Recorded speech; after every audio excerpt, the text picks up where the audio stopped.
Hello guys, welcome to my channel, MX TV. Sa video na to, mapakita ko sa inyo yung pag-chipping ng flooring at ng wall. Ito ay preparasyon para sa installation ng electrician para sa kanilang electrical cable at sa ganito yung pinaka-outlet ng kuryente. Bali mag-install sila ng ganito, mga 10 piraso. Kaya i-prepare ko yung flooring. Dinimolish ko yung flooring at yung wall para sa installation ng kanilang electrical. So yun lang, just keep on watching mga katatay. Mag-umpisa na tayo. Yan, makikita nyo yung marking. Diretso yan. Kasi gagawing outlet yan ng mga electrician. Yan. Ay, baba ng flooring, dadaan kami dyan. Makikita nyo, tutumbok yan dito. Kami yung layout, adjust kami rito ng mga Gs kasi maglalagay sila ng gypsum board dito. Pumapansin yung salamin na yan. Nalagyan ng gypsum board. Tapos ang takbo ng butas. Papunta ko. Ayun. Isa na mahaba. Makikita niyo yung mga katatay pag ginagawa na. Ito yung bagong project namin.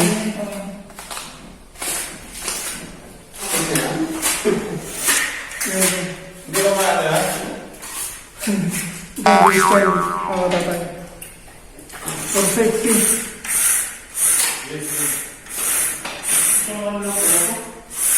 Papasok pa rin ang alikabok dito pero at least minimize yung alikabok.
Picture namin, Oh, construction boy. Tayo ito.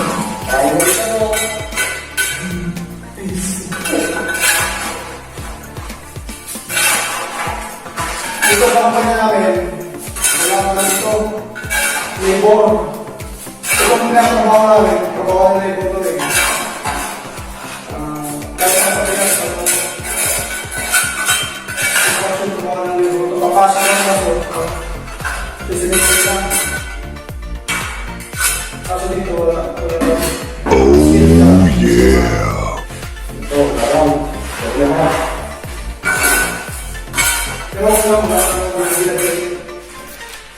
Pero kung binagay yung sa highway car, sa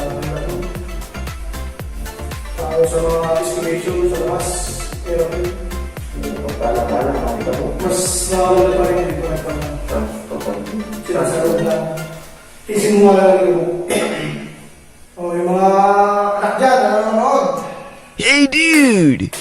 Ang hirap dito sa Saudi. Pag di kayo tapos sa pag-aaral. Oh no! Interest kayo mag-skill.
Yun na nga mga katatay, natapos namin chipingin. Wow! Ipapakita ko sa inyo yung outlet.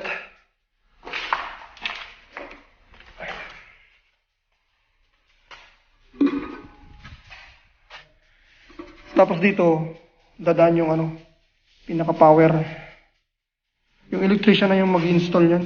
Yung kabuuan niya. Nilalagay ng mga ganyan mga outlet. Tapos dun outlet din. Outlet dito 3. Outlet dun sa gilid. Outlet sa TV. Outlet din dun. Sa may malapit sa source ng pinaka-source ng kuryente. Tapos dito, outlet din. Outlet. Yan yung niya. Makikita nyo mga katatay ang kabuuan nito pag finish project na. Sa ngayon, parang pa lang siya. Ganito yung tsura niya, hindi pa magandang tingnan. Pero kapag natapos, napapakita ko rin sa sunod na video ng mga katatay. So yun nga guys, natapos na namin yung aming pag-chipping sa flooring at sa walls. Salamat sa inyong panonood. At sa hindi pa nakapag-subscribe, please subscribe my channel. At click nyo yung notification bell para sa video na aking upload ay lagi kayong update. So hanggang dito na aking video. Maraming salamat. Keep safe always. God bless. Peace. I'm out.